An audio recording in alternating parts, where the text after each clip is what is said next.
Africa is being invaded by jihadist groups, and we're losing. We're losing acres of land and millions of lives. In Mozambique, in Sudan that's on its knees right now, in Somalia, Burkina Faso, Nigeria, the Sahel states. And there's something all of these terror groups have in common. They are all affiliated with Arab states. Mozambique, in the northern part of Mozambique, there's a terror group that formed because a bunch of Mozambicans, they went to Saudi Arabia to study Sharia law. They were not allowed to study medicine or political science or economics. No, they were only allowed to study Sharia law.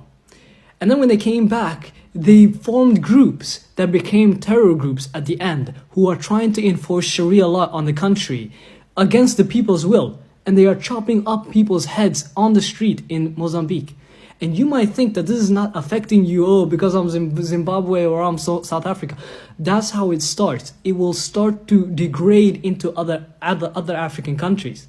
Somalia is a perfect example of this. Look at what is happening in Somalia. In the 1990s, a bunch of religious fanatics, they went to Saudi Arabia. They studied Sharia law, then they came back and then they formed Al-Shabaab. Burkina Faso, right now, over 100,000 students are going to Saudi Arabia. They're not studying anything that is useful to the country. They're only allowed to study Sharia law. Once they come back, they form groups that become terror groups at the end. And don't let me start with Sudan, which is one of the more heartbreaking situations, where thousands upon thousands of Sudanese people are being killed by these terror organizations that are connected with the United Arab Emirates. This is an Arab invasion happening in Africa, and I don't mean Arab as in an ethnic group, but I mean the ideology. And this is spreading all over Africa. Africans are losing. That's because they're not coming together at all. They're talking about, some nonsense. Nobody's looking at what is happening. And you might think that this is an Islam problem or anything like that. No, it's not. It's an extreme Islamic ideology. It's not Islam, it's something else.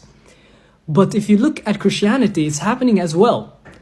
Because look at Ghana, look at Senegal, etc. They are pushing anti-LGBTQ laws, and it's not by coincidence. Ghana, for example, just a few months ago, they pushed anti-LGBTQ laws in the parliament. But behind it was evangelic Christian groups who are funding the events, who are funding